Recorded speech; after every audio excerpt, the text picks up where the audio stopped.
Hi, this is Joe Peters with MomFit with Joe Peters.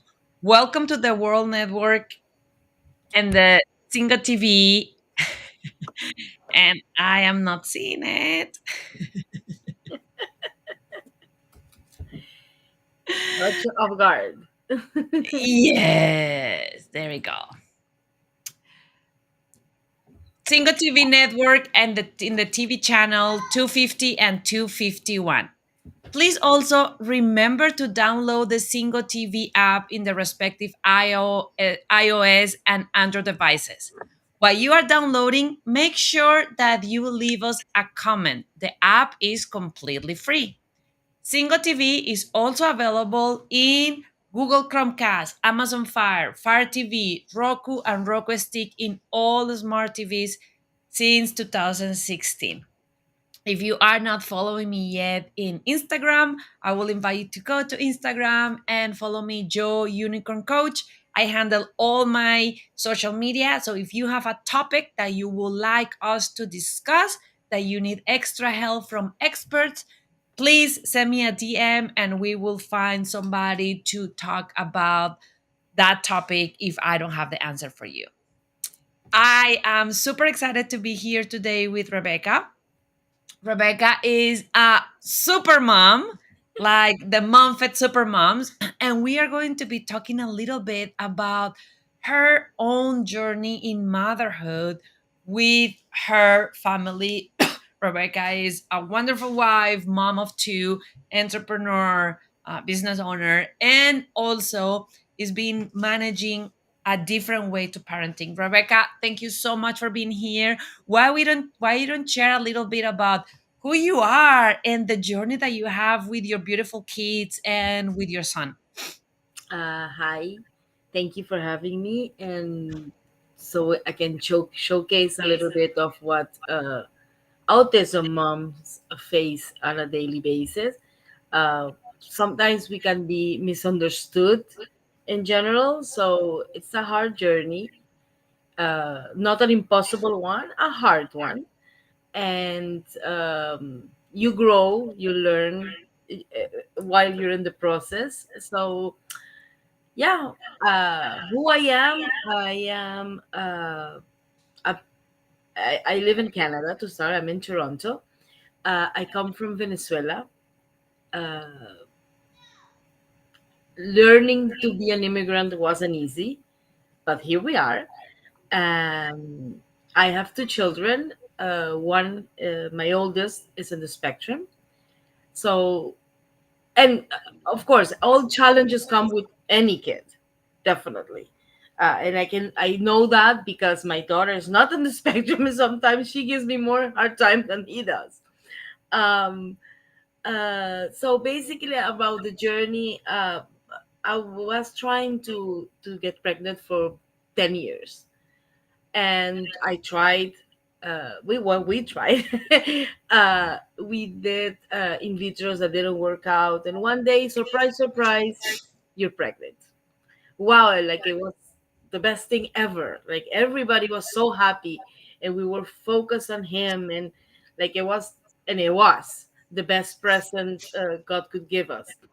Um, Even in on his name is Nathan or Nathan, which is in Hebrew means God given or fallen from heaven. So that was his.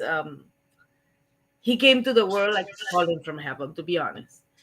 um, he started growing a cute little boy, curly hair, very hyperactive, very busy. He started bringing from words, like regularly. Then, surprise, surprise, mommy is pregnant again. So the one that couldn't have any babies, up sudden decided to open the factory. So my daughter and my son are basically 13 months apart. Wow. So you can picture how hectic those first years were. Um, Not only because of the diagnosis, because that we didn't know at the beginning, it's because you had two little kids in the home. So basically, he started having a regular development, developmental stages till he reach around probably 3, where people, everybody was expecting him to talk. And what was really happening is he was losing speech. So whatever words he was saying when he was 18, 20 months, when he turned 3, they start disappearing. So they start growing. And that was the first thing that, um, I don't know if you're feeling, I have a feedback. Do you feel that? I don't. I'm hearing like a pin, but I'm not having some feedback. So, oh yeah, that thing is my my messenger thing that also blinks the whole day. So, that was the first flag, the language. So I started doing my research and found out, well, there's many reasons why a child loses language or don't develop as fast as others. So my the first advice of the doctor was, oh, don't worry, boys speak late. But as a mother, and you know, that's not, something is not right. So I kept doing my research. In the meanwhile, one of the biggest flags was that he started eating my cushions. And yes, my cushions. He was open the zipper, took the foam out of the sofa cushions and just eat them. And it came a time that was really, really concerning because his diaper was full of foam, basically. So that generated, like, I already was in contact with the speech pathologist here, and they advised me to do developmental delay. Sorry, the mental evaluation to him, because I'm pretty sure they also realized there were more things besides the talk, the speech. So when I got to contact with the agencies, because that's the way it works here in Ontario, in Toronto, I got in touch with the agency and I mentioned about the cushions. So that generated a huge flag, a huge, huge flag. So everything started like to reactivate it. Like all the agencies start calling me, you have to do this. Everything got a speed. I honestly, at this point, I'm talking about probably 10 years ago. Most of things I can remember, but some are actually blurry in my face. To be honest, I try to repeat myself what happened so I don't forget about the process, because that's the way I've been trying to also advise and help younger parents with the same situation too. This is something you have to tackle day one. The minute you know or you feel or you suspect, you have to tackle it. So that's, I would say, my first advice to anybody that feels that my something is not looking right. um, if a mom sees that something is doesn't look right, it's probably because it doesn't. So my best advice is start by yourself, evaluating. Don't listen to the noise around you, because that can create a lot of stress, a lot of stress. So don't listen to your surroundings, but keep a close eye on your kid, and don't blind yourself because you have a fear of a diagnosis. Sometimes having a diagnosis is a good thing, not necessarily. Of course it's hard, of course you go to a grieving process, because you expect your baby to be the best, the most beautiful, the perfect, the one that will graduate as a, a science engineer or a doctor, or like everything will be perfect in their lives. But the reality is that usually it's not. Most people have something that can be considered not perfect. Let's put it in a way. Some people have delay speech. Some people have concentration problems. Some people are rebels. Like there's so many things, um, so many things that can, uh, you a kid can be born with or get. through their lifetime. So yeah, my first recommendation is keep a big eye um, on those flags or those things that this doesn't seem right. And I think that that is so important because, especially for first time moms, right? Because first time moms need to trust their gut. And then, first, like your doctor, first time moms get faced with, oh, you are just a first time mom, it's okay. And I love how you are sharing with other moms and like trust that if you as a mom feel that there is not something right, follow that instinct. Because the one thing that I also realize with everything is, as early the diagnosis and the detection is, as more support they can have to actually leverage their skills and have the most beautiful, amazing life that they can have, versus them feeling and building frustration with the family for a delayed diagnosis. So, Rebecca, let's gonna talk about that moment when the diagnosis came and how that changed the dynamics in your family, because you were not only having that to deal with that, but by that point you also have another toddler in the house that was your baby girl. So how was that transition, and what were some of the things that changed in your life, in your family, now that you knew about the diagnosis, not only on the way that you interact as a family, but also on the things that you had to adjust and change that you were not thinking about before? Well, first of all, and I also say to all these young parents who are getting the diagnosis, there is a grieving process. There's nothing wrong about it. Of course you cry, of course you say why me, what did I do, what happened, if I did this maybe this won't happen. Is it real? That is the diagnosis real? Maybe they're exaggerating. There's so many things and guilts that come to your brain in that, let's say, couple of months to start with, that are extremely overwhelming, stress. um, and that you mentioned about my daughter, I till today I regret, but I have no control on it, that I have a period in my life, probably it's the when they were very little, that I don't even recall my daughter being there.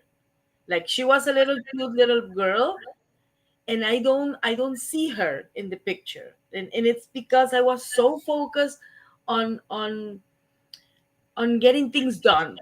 Because first of all, because everything is a wait list in the process. Like, um therapies for the therapies that are recommended for autism are very expensive. So you have to get into any wait list you can find in order to help your child.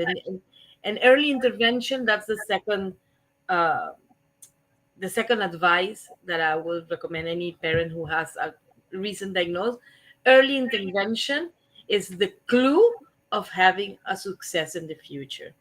So the earlier you can put the child into whatever you can manage to put him, even if it's not the precise therapy that you need, in the meanwhile, do it. Anything you can expose the kid to community, to other kids, to other kids in the spectrum, like, everything, it's good. So, make them socialize. I know there's a saying that say, if you know one autism person, you know one autism person, because not all are equal, thank God. We didn't have the situation, for example, that stimulus bothers him or anything, so we could take him in the community. We went to festivals, to the beach, to everything, without any problem. But he he used to be uh escape. He used to escape from, like, he can wander. He can decide that he wants to go and have a drink, and he goes and look for the drink. So basically the recommendations is early intervention. And before you manage to have the early intervention, understand your process of grieving, but don't get stuck on it. Like, Go to your process. You need that. You need to do the crying, you need to do the fighting, you need to go, go push your pillow, you need to go in the car on your own and scream if needed. All that is needed. But you cannot get stuck on guilt that you don't even know if you have. And if you have, you don't know how you can solve it. So you need to understand where you are and what you can do to make it better. Don't I always say to people, and I've been very frustrated sometimes because I've been in different groups with moms and whatever, and it frustrates me so much when a parent um, just leaves a group, or oh, you know what, I'm not putting my kid there just because, oh, it's I don't want to ask, or I don't want the people to know, I don't want my community to find out. This is very, they're ashamed of the situation, and so they start to getting into their home and never leave the house because I can't go out with my kid. It is challenging. It is very challenging. It could even be dangerous, but you have to do it. You cannot put the kid, in a drawer and lock it, and you're not doing anything for them. Parents will not be their whole life here.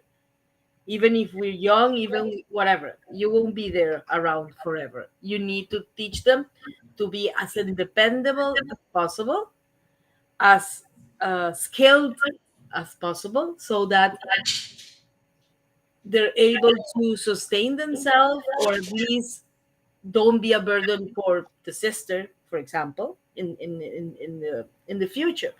So to be honest, it has worked for me.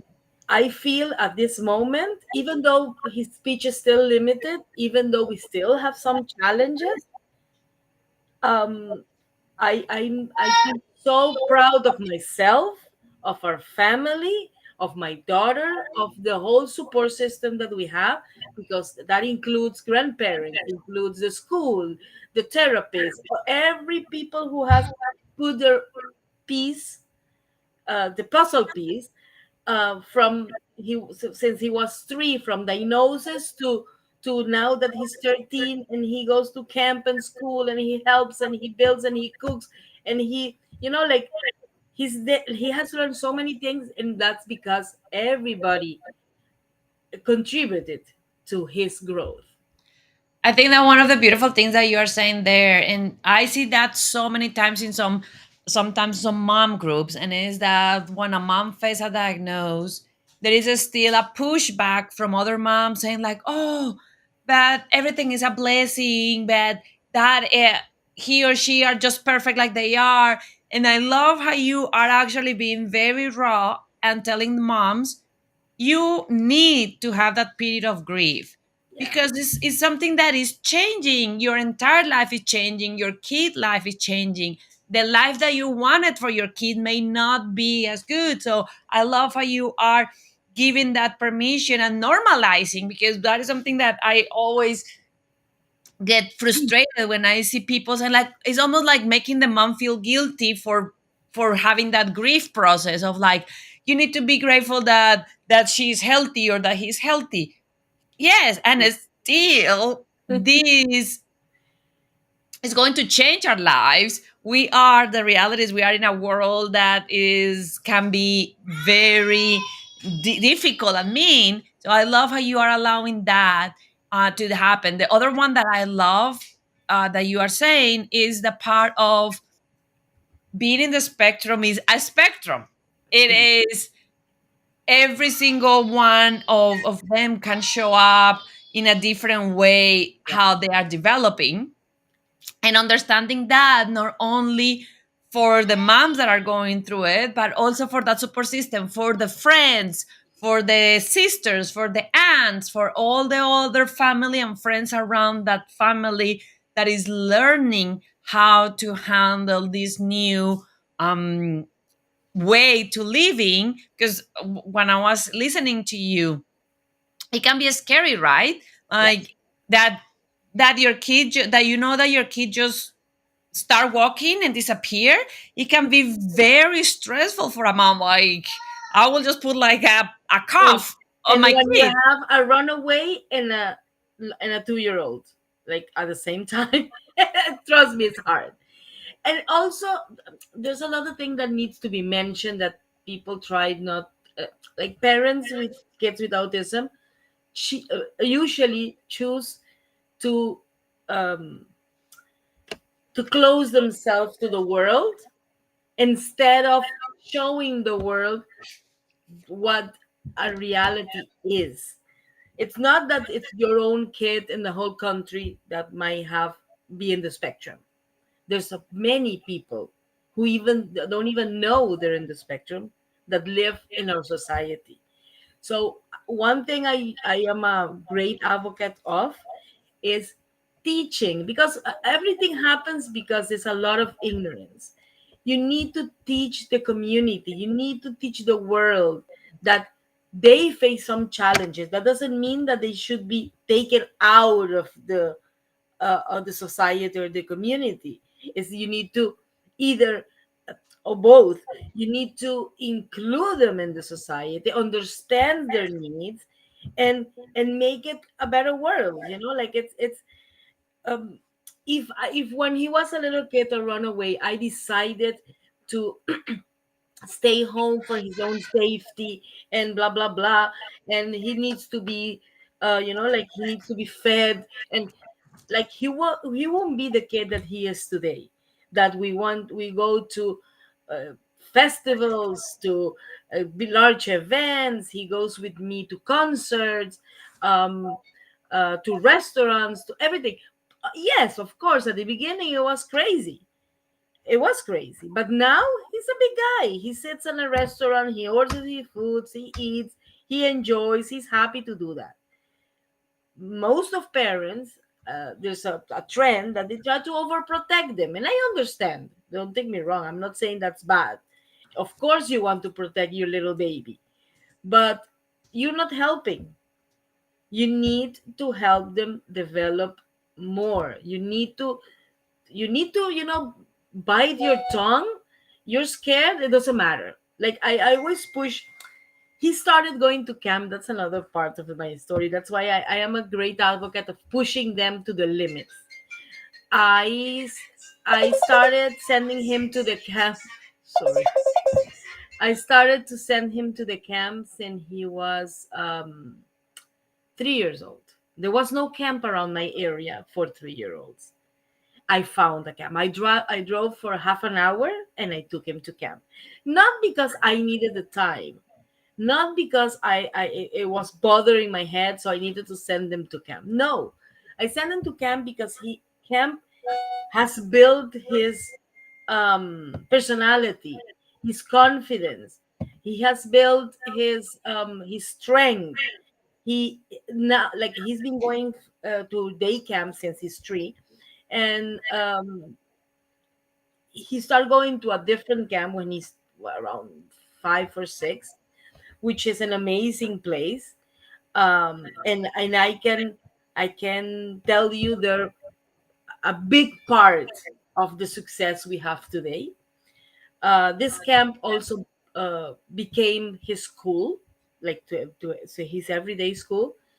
And if it wasn't for that interaction with camp, school, support, volunteers, everybody that goes around, activities, challenges, because again, I believe truly in pushing the limits,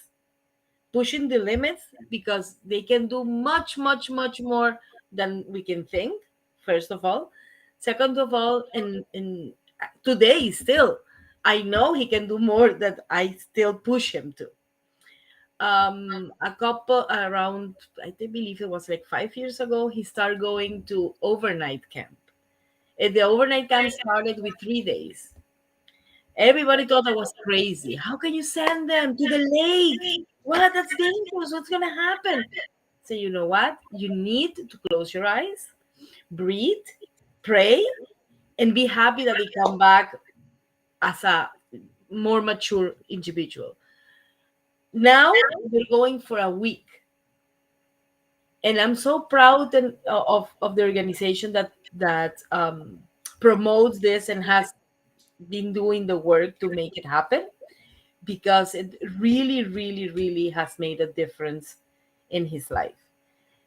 Again, he's independent. If we go to the beach, he will swim. We call him, he come back. There's no running away anymore. He understands limits. We are coming, we're leaving, we're having fun, we're having fun together.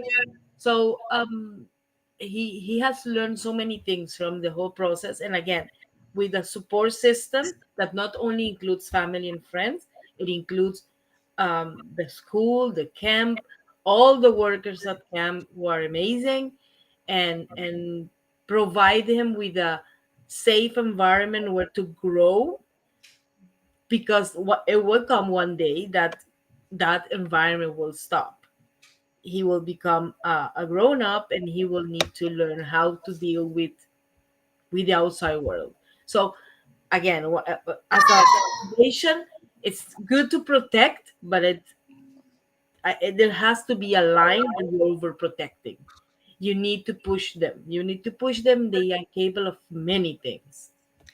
And Rebecca, one thing that I love is how good you were able to find that support system and the therapists and the people that will be able to help Nathan on his journey. What are some of the things that you can recommend to moms that are right now in that process, 1, 2, 3 years old, having an early diagnose? Because it can feel very lonely too, right? Oh, yeah. Especially if I get a diagnosis and nobody else in my community had a similar diagnosis, it can feel very lonely and like I'm the only one. So, how? What are some of the ways that these moms can find those support, that help, that expertise that will help them and their babies to thrive? Yeah. To be, as an introduction to this, it's understandable, and it really happens a lot. And I don't think even that it's on purpose, but it happens. You start separating yourself from your friends that you usually, let's say you had a barbecue at their house.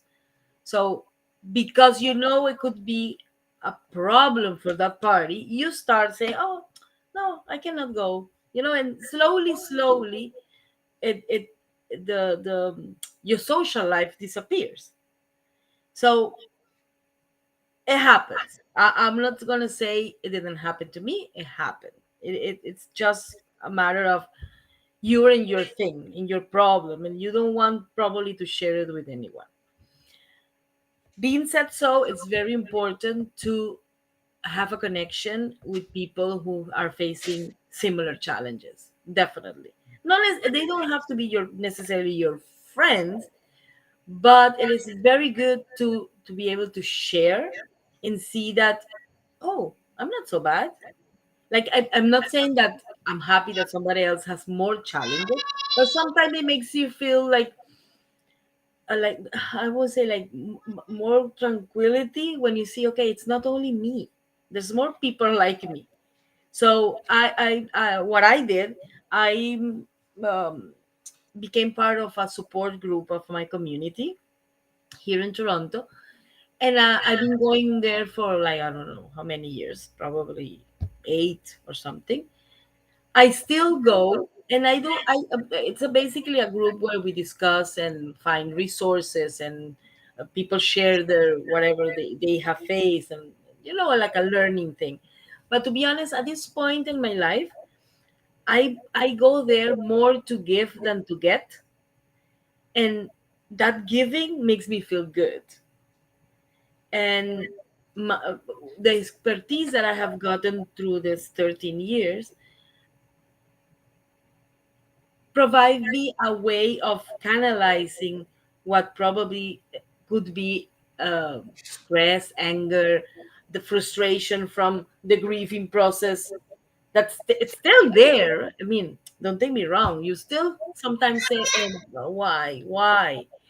But then you react, and you say, "Okay, let's go and help a younger couple that's facing this craziness." And you say, "You know what? Don't worry. I went through that.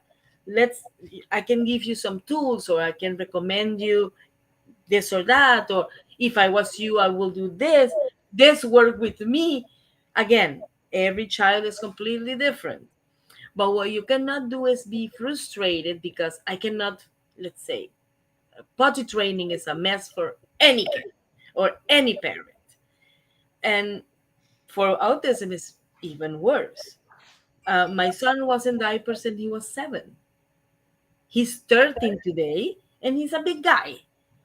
Like if I overprotected at 7 with a diaper, and I will still be in diapers. So it has to be a moment where you make a decision and it happen. It again, I'm not saying it's easy. Totally, it's completely.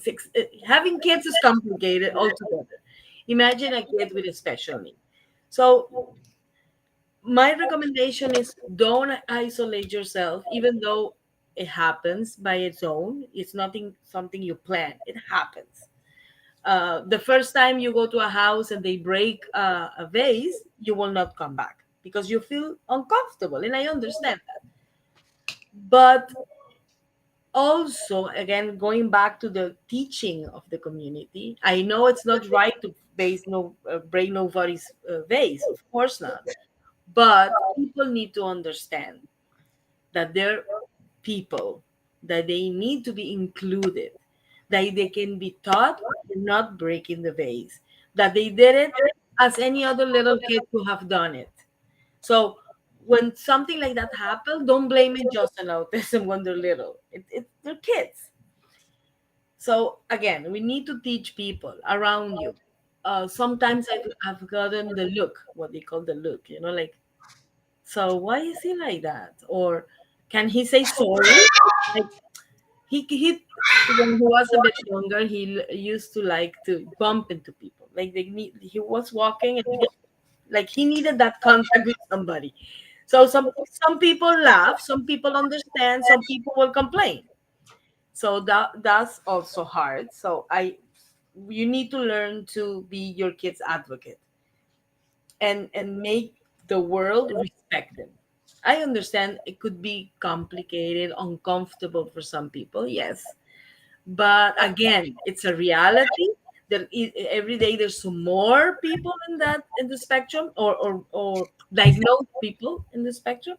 So how can you not go to the supermarket with them? Why can you not go to a store, to a party, to an event, to the movie theaters? Because the people around you don't like it. I Out of fairness, we should get like a common ground to them not to be upset and us to be able to use the same things they're using. The same people. Let's say if you go to the pool, I understand people might not like the splashing. Okay, but then there's ways, like I believe there's still a lot of ignorance around recognizing somebody, and I wrote a paper recently, by the way, about what is called the invisible disabilities, with that face probably more challenges or different challenges than the more visible ones. People tend to be very empathetic with the physical disabilities, but they seem not to understand the invisible ones. They might think, oh, this is a spoiled kid, or why is he jumping? What's his problem? Like, because they don't understand that this disability is different than being in a wheelchair or maybe being blind, which are very important to be respected. But people with invisible disabilities face a different level of challenges. So I it's important. I love that because it's a message for all of us moms, right? And that is how easy we can jump into judgment of a behavior. And I love that is how different will be if when we are in front of that behavior, we actually allow ourselves to be curious and say, maybe this kid had different needs. And that is why he's bumping or he is running away instead of just jumping into, oh, how inconvenient I'm being. So one of the things that I would love for you to share with us is what the community can do. So how we as a community, because I agree with you, it's matter of creating ways to be inclusive and to create a world where we can all thrive and live together. So the community, how the community can get involved, how the community can learn, how the community can support these parents, how if I am in the grocery store and another mom, I don't know what it is struggling with her kid, how we can support and help. Because a lot of things, what I feel like is that people get uncomfortable, so they just ignore and they just walk away. And sometimes that is even harder for the mom because she's in the middle of something that is difficult to handle, and she's feeling embarrassed maybe sometimes and also overwhelmed. So how the people around, how the community can start getting more involved and create more acceptance and help on some specific cases. Well, I believe the world has been changing. We still have a lot to do, but the world has been changing. When I say this, is for example, movie theaters have established movie screening, especially for people with special needs, so they don't, they lower the volume, they put it darker, many things to help people cope. Some stores have also created a line, or let's say Disney, you can go and request a special pass so they don't have to stand in line, which is very good, by the way. You don't have to stand in line, so the whole family will go, because of special need kid it's harder for them to stand in line. So the world is changing for good, but there's still a lot of ignorance, and I think the first step should be to understand and read about it, learn about it, so you're capable of identifying. So it's when it's a tantrum of a little kid that just has a tantrum because he's like spoiled by the grandmother. That's one thing, and one thing is when they have a tantrum because they have an invisible disability.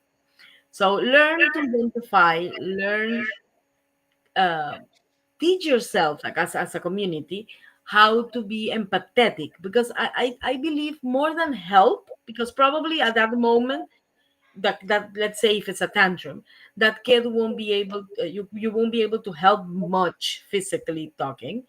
But let's say if somebody, I don't know, they cannot hold their bags and the stroller, or in the kid that's running away at the same time. It's crazy, like maybe let them go to the cashier before, or like, I don't know, like there's so many ways to help without actually intervening in the situation, that we will really appreciate. That's one thing. And learn about it, learn to identify, learn to to put yourself in the situation. Let's say you're in a movie theater. If you're seeing that the kid is doing noises in a particular way, learn to identify, and don't start like shh, shh, shh. Like, what can we do? He won't shut up. You want me to leave? Like, I have we have the same right to be in a movie theater, in a show, and than anybody else. But we as parents, we try to control the most that we can, but there's stuff that we can't. And to be honest, it's not fair to mute them, like to take them out because it's bothering one person. Like, I think the community needs to learn, and the businesses are doing their best to help.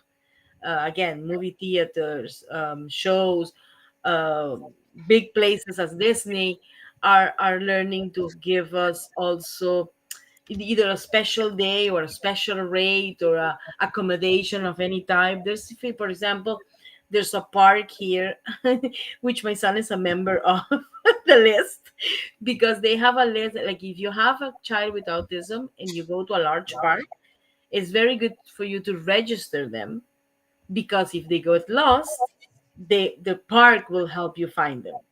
So I believe it has to be a matter of understanding, a matter of humanity, and don't be as uptight when you have people around. And then this applies to kids in general, because some people complain of kids. Period. And kids are kids to start with, and then a kid with special needs is even worse. So, people need to learn to be more human, more sympathetic, more empathic, more proactive. Like say, okay, I don't learn about that because it doesn't bother me. I don't have anybody around me, and it shouldn't be that way. You should know, you should understand what's happening around you, and how can you, with a simple act of kindness, impact the life of somebody. So, and also the opposite, like with the act of kindness you can impact that day of that person, that probably can impact his whole understanding of something. And you, in the reverse, you, if not doing an act of kindness, being rude or mean or judgmental or whatever the case is, can impact dramatically in the outcome of that day and also the future. So we need to support each other in general. As you support an older person, like to cross the street, the same way you should be supporting these people with disabilities. And you make me think about this, and it's all about kindness, right? Because a mom that is working with her child with special needs is already doing the best that she can, is aware that things are a little more challenging. I was actually remembering one of my shows in Spanish. I was interviewing a mom of a kid in the spectrum, divergent, and she was saying that even some of the simple things that we give for granted, like invitations to a birthday party, are a big deal for a mom of a baby with a spectrum, because they tend to not be involved. So she was, I remember crying with her because she was like, things like celebrating that somebody invite him to his birthday party is a big deal for me. So having that kindness Mhm. of knowing how much more these moms are dealing with emotionally and mentally, because they are worried like all of us for their babies to be great, and also worrying about the reaction, the unexpected ways. Social acceptance, yeah, the social acceptance. Nathan had something since little kid. When we were invited to parties, or we were invited to, even when we went to those playground places and they had people's parties, in the minute you blink, don't ask me how, his finger always landed in a cake. So, if you had this, like, this amazing beautiful cake for, I don't know, like a baby shower or a uh, whatever it is, like very expensive decorated can, and then comes Nathan, bloops, or he eats the. I understand it's upsetting. It's your party, but happens, happens. So basically, what I look from people is a bit of understanding, and understanding. With that, for me, that's enough. Just as you said, saying a nice word. So take your time, don't worry. I will go to a different line, you go ahead. Like, it's so simple to don't overcomplicate my overcomplicated life already. that that will be enough for me. Oh, you don't have a bat? Oh, so here's one. Or, like, there's so many things, there's so many little I things. love that message, and that will work not only for moms of babies on the spectrum, but for all moms. Is don't complicate my overcomplicated life already. And then I Mhm. love that it's a very simple message. Is it requires a little random act of kindness, a smile, Yeah, that's it. take your time, sometimes even interaction of smiling, and like you Yeah, were yeah, saying. yeah. That's it. That's it. What you need, or kind of noggin saying, "Oh, I get it. Don't worry. It's enough. It's enough." That won't be. But the reality is, you face people sometimes that honestly, you don't know what they're thinking. Like they're complain for the little things, for something that it's not so important, and they make like a big fuss of it. But But I think that that is a point that we all can help too, because that is the point of us being willing to step up and speak up.